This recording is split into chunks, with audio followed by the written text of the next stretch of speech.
నాకు తెలిసి ఇంట్లో అందరూ కలిసే ఆస్తి కోసం మాస్టర్ అని నాటకం ఆడుంటారు.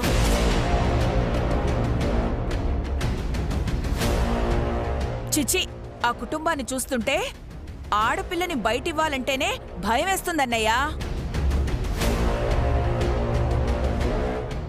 ఏ తెలిసినోళ్లకో ఇచ్చి చేస్తేనే మంచిదనిపిస్తుంది. ఎవరికిచ్చి చేయాలన్నది తర్వాత విషయం. ముందు మీరు చెప్పింది నిజమని తెలుసుకోవాలి. నిజమైతే పెళ్లి క్యాన్సిల్ చేయాలి. చూస్తూ చూస్తూ అక్క జీవితాన్ని నాశనం చేయలేం కదా నాన్న.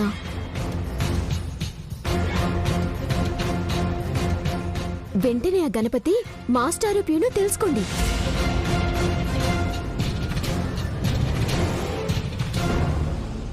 ఈ అసైన్మెంట్ ఏంటి? ఇన్కంప్లీట్ ఏంటి? ఇంకొకసారి ఇలా చేశారంటే ఒక్కొక్కరికి ఉంటుంది. వెళ్ళండి క్లాస్కి. సార్, నేను ఒకసారి క్లాస్కి అటెండ్ అయ్యేస్తాను.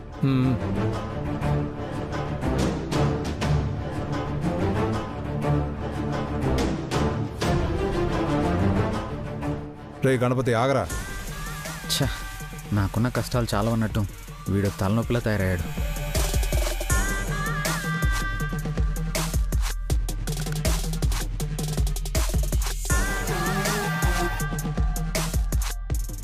ఏమైంది సార్, అలా చూస్తున్నారు? ఇన్ని రోజులు మనసులో ఎక్కడో నువ్వు మంచోడివని కొంచెం జాలుండేదిరా. కానీ ఈ రోజు తెలిసింది నువ్వు ముంచేవాడివని. మీరేమంటున్నారు? అర్థం కావడం లేదు సార్. మామూలు గణపతి గాడికి అర్థం కాలేదంటే అనుకోవచ్చు, కానీ గణపతి బిఏ బీఈడి గాడికి కూడా అర్థం కాకపోవడం ఏంటి?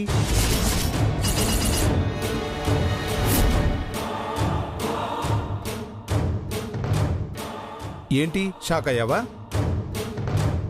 అబద్ధం చెప్పిన నువ్వే షాక్ అయితే నిజం తెలిసిన నేనెంత షాక్ అవ్వాలరా? మీ ఇంటి దగ్గర పనుండి వచ్చాను. సరే, నువ్వు ఉన్నావేమో అనుకుని మీ ఇంటికి వెళ్ళా.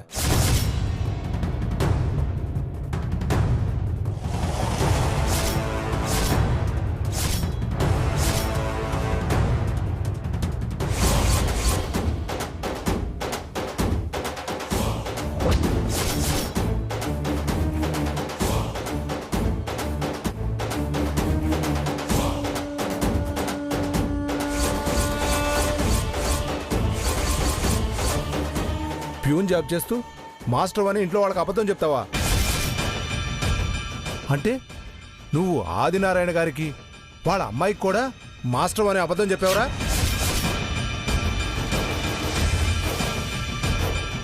అమ్మా, ఎంత మోసగాడివిరా! నేను కావాలని అబద్ధం ఆడలేదు సార్. మా అమ్మ కోసం అబద్ధం ఆడాను సార్. ఆ అమ్మాయి కూడా నిజం చెప్పాలని చాలా ట్రై చేస్తున్నాను. కానీ తను ఎక్కడ దూరం అవుతుందోనని భయంతో ఆగిపోయాను సార్. నిజం చెప్పాల్సిన అవసరం లేదు. ఇన్ని రోజులు 2 లక్షలు అప్పు అడిగాను కదా, అవి అప్పుగా కాకుండా ఈ నిజాన్ని దాస్తున్నందుకు గిఫ్ట్గా నాకు ఇచ్చేసాయి.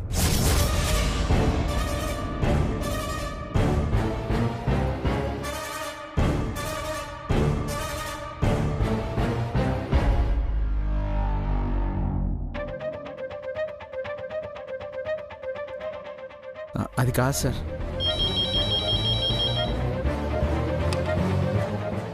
హలో, నేను chit fund company owner Adinarayana మాట్లాడుతున్నాను.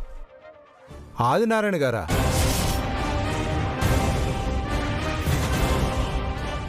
అవును. మీ మా ఫోన్ చేశాడ్రా? అయ్యో సార్. చెప్పండి సార్. శంకరం మాస్టర్ వాళ్ళ అబ్బాయి గణపతి మీ స్కూల్లో ప్యూన్గా చేస్తున్నాడా లేక మాస్టర్గా చేస్తున్నాడా?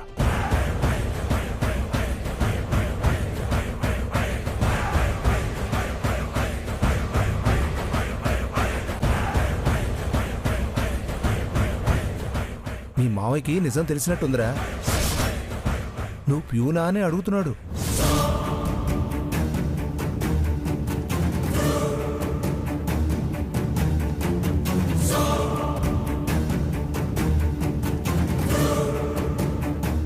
నువ్వు 2 లక్షలు ఇస్తానంటే నేను కవర్ చేస్తా.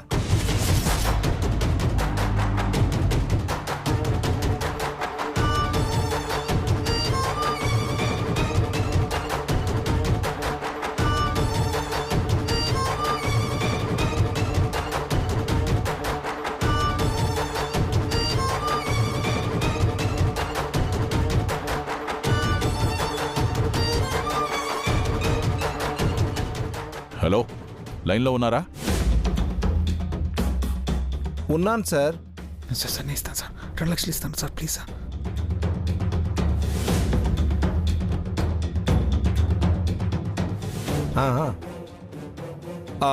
ఎవరు సార్ గణపతి స్కూల్ టీచర్ కాదని చెప్పింది?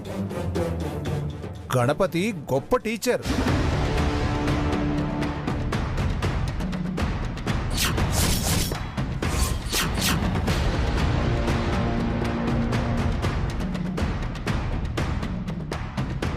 గణపతి పిల్లలకి చెప్పినట్టు ఎవ్వరూ పాఠాలు చెప్పలేరు.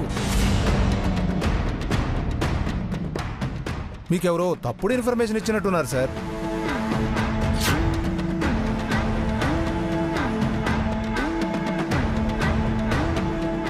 తప్పుగా అనుకోకండి. ఇంతకీ మీరెవరు? నా పేరు మునీశ్వర్. ఈ స్కూల్లో నేను సైన్స్ టీచర్ని. మీరు చెప్పింది నిజమేనా? ఆ గణపతి స్కూల్లో టీచరే కదా?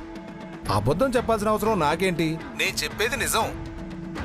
మీకు ఎవరో పొరపాటుగా చెప్పుంటారు సార్.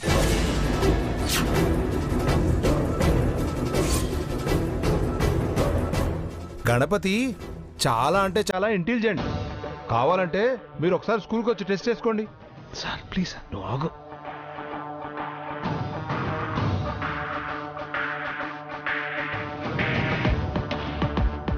కాకపోతే గణపతి చాలా సెన్సిటివ్. మీరు ఇలా అనుమానిస్తున్నారని తెలిస్తే ఫీల్ అవుతాడు. తర్వాత మీ ఇష్టం. సరే అండి, ఉంటాను. అలాగేనండి.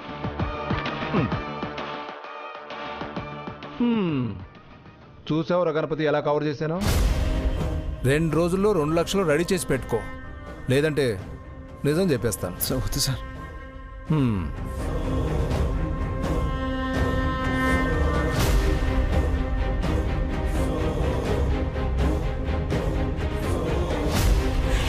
ఏంటి గంగమ్మ ఇది? నీ వల్ల నేను అనుమానించి స్కూల్కి ఫోన్ చేయాల్సి వచ్చింది. ఇలా అనుమానిస్తున్నావని గణపతికి తెలిస్తే ఎంత బాధపడతాడు? మరోసారి ఇలాంటి పిచ్చి పనులు చేస్తే మాత్రం అస్సలు ఊరుకోను. అది కాదన్నయ్య గారు. నువ్వు కాస్త నోరు మూస్తావా?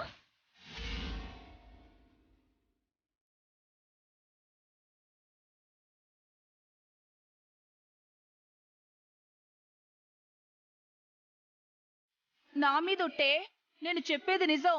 కరెస్పాండెంట్ భార్య చెప్పింది. ఆ ముసల్దానికి బ్రెయినే పనిచేయట్లేదు. ఒకవేళ నువ్వు చెప్పింది నిజమే అనుకున్నా స్ట్రాంగ్ ప్రూఫ్ ఉండాలి. తొందరపడి ఇంకొకసారి ఇలా చేశావంటే నీతో పాటు నన్ను కూడా బయటికి గెంటేస్తారు. నువ్వు ఆవేశపడుకు. ఏదో ఒకటి చేసి నేనే ఈ పెళ్ళి ఆపేస్తాను. నువ్వంతవరకు కామ్గా ఉండు, సరేనా?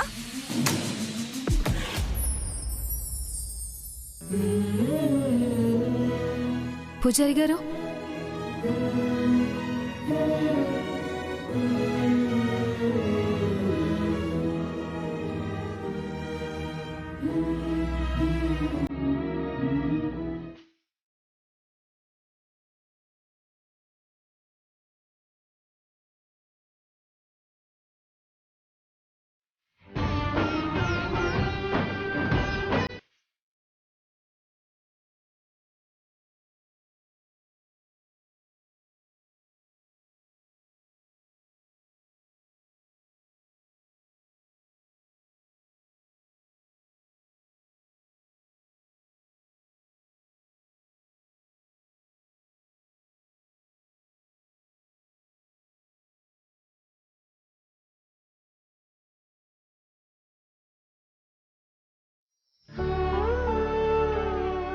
మా వాళ్ళు గణపతి మాస్టర్ని అవమానించినందుకు నన్ను క్షమించు స్వామి.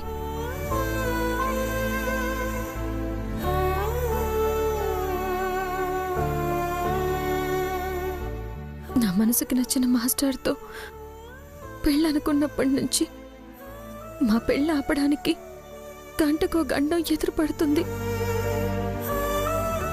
మా ఇంట్లో, మాస్టర్ గారింట్లో అందరూ మా పెళ్లి గురించి కంగారు పడుతున్నారు. ఏ క్షణం ఏమవుతుందోనని నాకు చాలా భయంగా ఉంది స్వామి. ఊళ్ళో సమస్యల్ని పరిష్కరించే మా నాన్నగారికి నా పెళ్ళే ఒక పెద్ద సమస్యగా మారుతుంది. నా పెళ్లి విషయంలో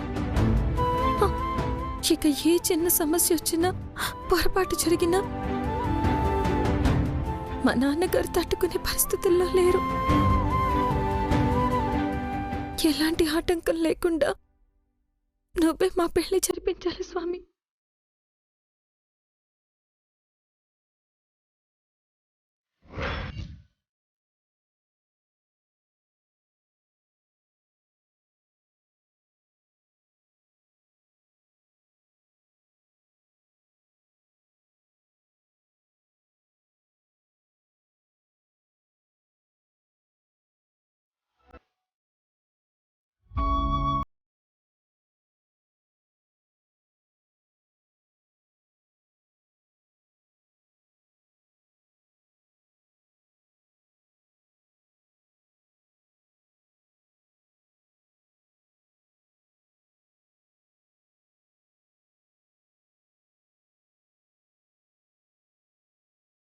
మాస్టారు, కూర్చోండి.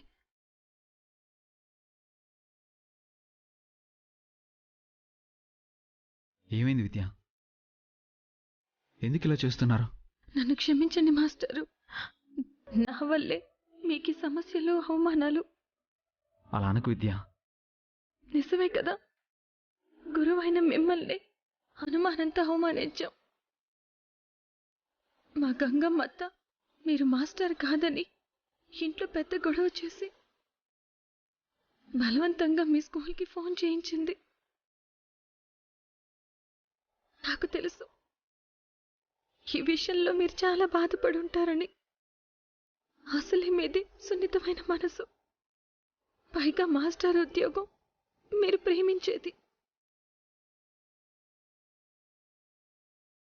అందరూ దండం పెడుతూ గౌరవించేది.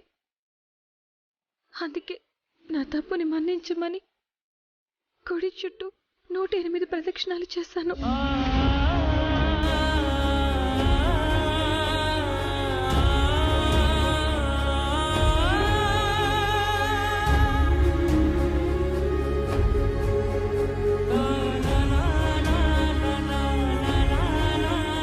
నువ్వు తప్పు చేయలేదు విద్య. నేనే నిజాన్ని సమాధి చేసి అబద్ధాన్ని బతికించుకుంటూ నిన్ను మోసం చేస్తున్నాను. అసలు మొదట్లోనే నీకు నిజం చెప్పుండాల్సింది. ఇప్పుడు చెప్పలేని పరిస్థితి.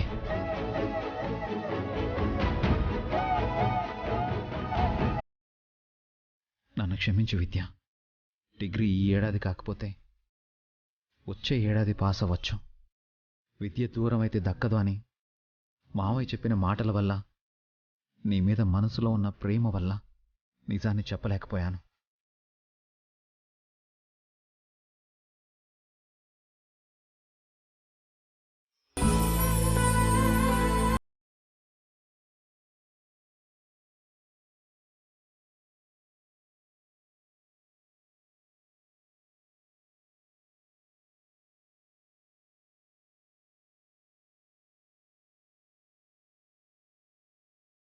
కూడా ఒకందుకు మంచిదే మాస్టారు. మా నాన్నకి మీ మీద నమ్మకం పెరిగింది. ఆ నమ్మకాన్ని మనం ఎప్పుడూ పోగొట్టుకోకుండా ఉంటే చాలు. అప్పుడు ఎవరు అవునన్నా కాదన్నా మా నాన్న మన వైపు నిలబడతారు. ప్రేమతో అక్షింతలు చల్లి ఆశీర్వదిస్తారు. సరేనా? మీకు నా మీద బాగా కోపంగా ఉన్నట్టుంది. అందుకే ఇందాకటి నుంచి మీరేం మాట్లాడడం లేదు. అయ్యో, అలాంటిదేం లేదండి. మీతో మాట్లాడడానికి టైం దొరికేదే కొంచెం సేపు. అందుకే మిమ్మల్ని చూస్తూ మీ మాటలు వింటూ ఉండిపోతాను. సమయం ఇట్టే గడిచిపోతుంది. అలా అని మన పెళ్ళయ్యాక నన్ను చూస్తూ మన ఇంట్లోనే ఉండిపోతే పిల్లలకి పాఠాలు ఎవరు చెప్తారు? ఏం మాట్లాడినా చదువు పాఠాల దగ్గరికి వస్తారేంటి విద్య? మాట్లాడడానికి మీ దగ్గర ఇంకేం మాటలు ఉండవా? ఉహుం. మన పెళ్ళవగానే మీరు నాకు పాఠాలు నేర్పించాలి. 10వ తరగతి పరీక్షలు రాసి ప్రైవేటుగా డిగ్రీ రాసి పాస్ అయ్యి టీచర్ అవ్వాలి. ఈ మాట నాకు 100 సార్లు చెప్పారు విద్య. 1000 సార్లైనా అంటూనే ఉంటాను, తదాస్తు దేవతలు తదాస్తు అంటారని. వాళ్ళు అనకపోయినా మీరు వదిలిపెట్టరు కదా. పదండి.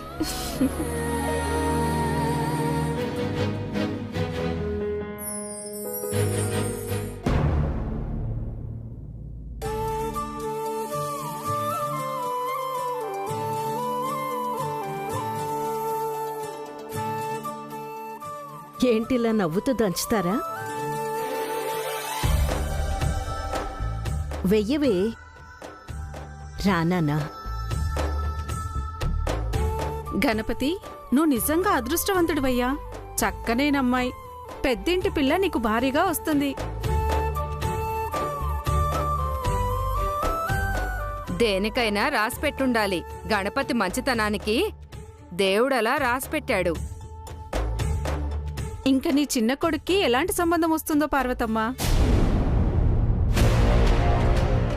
ఎంతొచ్చినా ఆదినారాయణ గారి కుటుంబం కంటే గొప్ప సంబంధం రాదుగా. అది నిజమేలే. సరే, అందరం వెళ్ళి మంగళ స్నానానికి రెడీ చేద్దానండి. గణపతి, నువ్వెళ్ళు.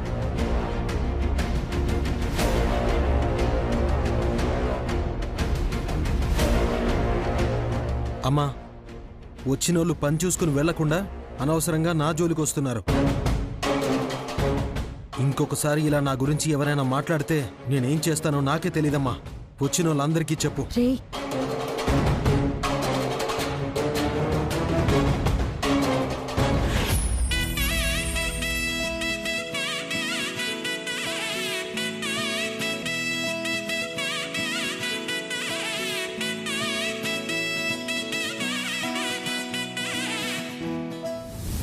విద్యతో మన బాలుగాడికి పెళ్ళైతే మనింటికి కోడలు కాదు లక్ష్మీదేవి అడుగు పెడుతుంది అనుకున్నాం. కానీ చివరికి మాస్టర్ని చేసుకోవాలనే దాని పంతమే నెగ్గింది. పెళ్లి కూతుర్లా ముస్తాబవుతుంది. ఇల్లు అలగ్గానే పండగవ్వదమ్మా. కానీ తాళి కట్టగానే పెళ్లి మాత్రం అవుతుంది. నువ్వు నీ ముసలి సామెతలు. సామెత పాతదే కావచ్చు, కానీ పెళ్లి పీటలెక్కేలోపు ఎలాగోలా పెళ్ళి ఆపేస్తాను. పసుపు దంచడంతో పెళ్లి పనులు మొదలు పెడతారు, కానీ మనింట్లో ఈ పసుపు పండగ దగ్గరే ఆగిపోతుంది. ఎలాగే? దంచిన పసుపు దాని మొహాన పూయాలి కదమ్మా. ముత్తైదువులు దాని మొహాన పూయగానే మొహం అంతా మండిపోతుంది. అలా ఎలా? దాంట్లో నేనొక కెమికల్ కలపబోతున్నాను. అప్పుడు ముందు ముత్తైదువుల చేతులు మండుతాయి కదే. నిజమే, అందుకే చేతులకి మనం నూనె రాసుకొని ప్రేమని నటిస్తూ విద్య పని పడదాం. దెబ్బకి పెళ్ళాగుతుంది. ఆ తర్వాత కథ నేను నడిపించి మెల్లగా బాలాజీతో పెళ్లి కుదిరేలా ప్లాన్ చేస్తాను. నువ్వు సూపర్ పద్దు. ఏంటి పద్మ, తల్లి కూతుళ్ళిద్దరు దూరంగా ఉన్నారు? మీకు ఈ పెళ్లి ఇష్టం లేదా ఏంటి? ఎంత మాట పిన్ని! విద్య నిధుల పెళ్ళంటే మా ఇంట్లో 100 పెద్ద పండుగలు జరుగుతున్నట్టు లెక్క. ఏదిటివ్వండి, మేము దంచుతాం. అమ్మా, నువ్వు కూడా దంచు. వెయ్యండి.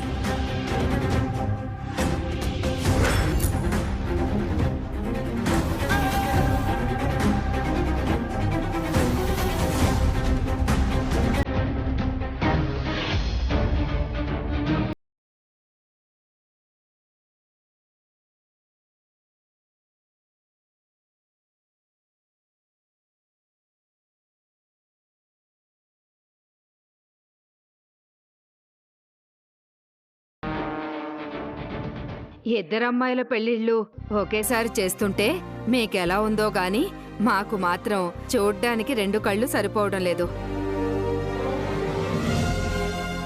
మా అత్తయ్య వాళ్ళకి దిష్టి పెట్టకుండా త్వరగా పసుపు రాసేయండి. బంగారంలా మెరిసిపోవాలి. పెళ్లి కొడుకుల్ని డామినేట్ చేసేయాలి. అలాగే లక్కీ. కాకపోతే ముందు మీ అత్తయ్య వాళ్ళు మా అందరి కాళ్ళకి పసుపు రాయాలి. అదే ఆచారం. మనకంటే ముందు ఇంట్లో ఉన్న వాళ్ళ అత్తయ్య వదినకి రాయాలి.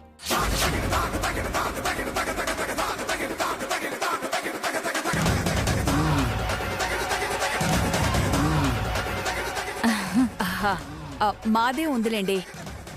ముందు మీ కాళ్ళకి రాయించుకోండి. అమ్మా, వాళ్ళు చెప్పినట్టు చేయనివ్వు. విద్యానిధి, మా కాళ్ళకి పసుపు రాయండి.